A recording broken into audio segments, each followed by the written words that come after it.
আসসালামু আলাইকুম, রুকসানা আহমেদ হোম কিচেনে সবাইকে স্বাগতম। তো বন্ধুরা, আপনারা সবাই কেমন আছেন? আশা করি সবাই ভালো আছেন, আমিও ভালো আছি।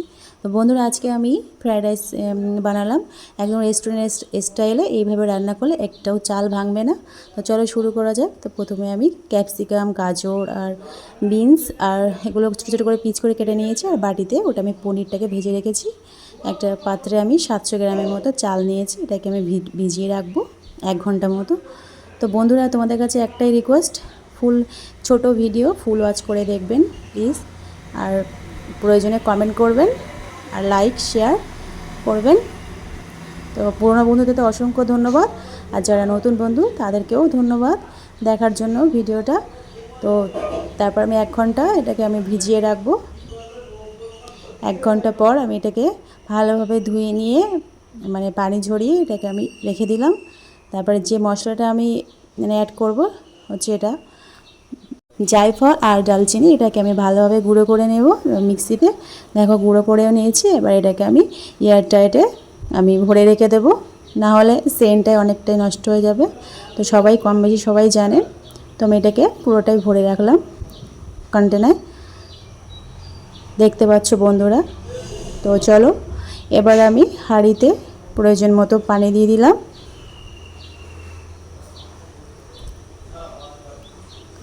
পানি দেওয়ার পরে এবারে স্বাদ অনুযায়ী লবণ দিয়ে দেব।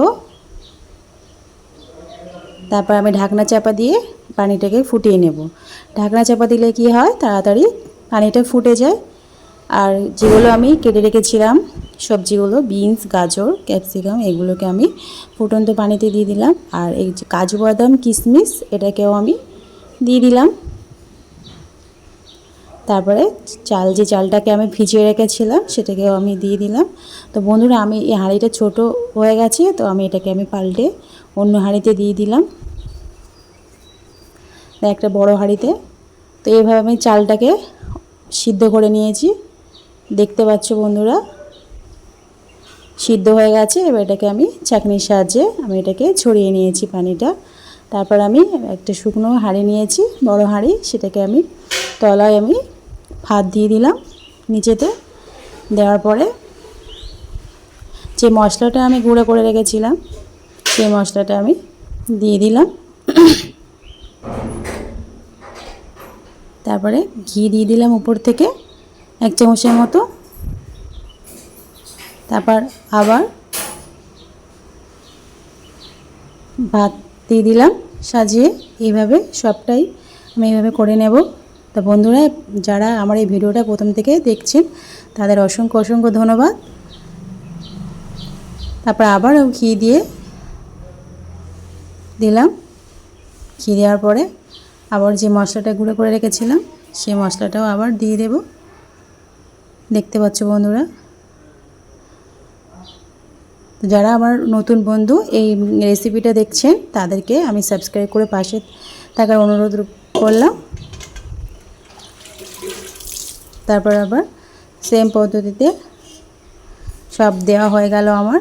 তারপর পনির যেটা ভাজা করে রেখেছিলাম সেই ভাজা পনিরগুলো দিয়ে একটু ভাতটাকে আমি নেড়ে নিয়েছি এপিট ওপিট করে, দেখতে পাচ্ছ বন্ধুরা, এপিট ওপিট করে নেড়ে নিয়েছি। তো আমার রেডি ফ্রায়েড রাইস একদম রেস্টুরেন্ট স্টাইলে। আর চাল একদম এভাবে রান্না করলে এইভাবে একদম চাল একদমই ভাঙবে না। দেখতে পাচ্ছ বন্ধুরা আমার ফ্রায়েড রাইসটা কত সুন্দর হয়েছে। তো কমেন্ট করে জানাতে ভুলবেন না বন্ধুরা। খোদা হাফেজ।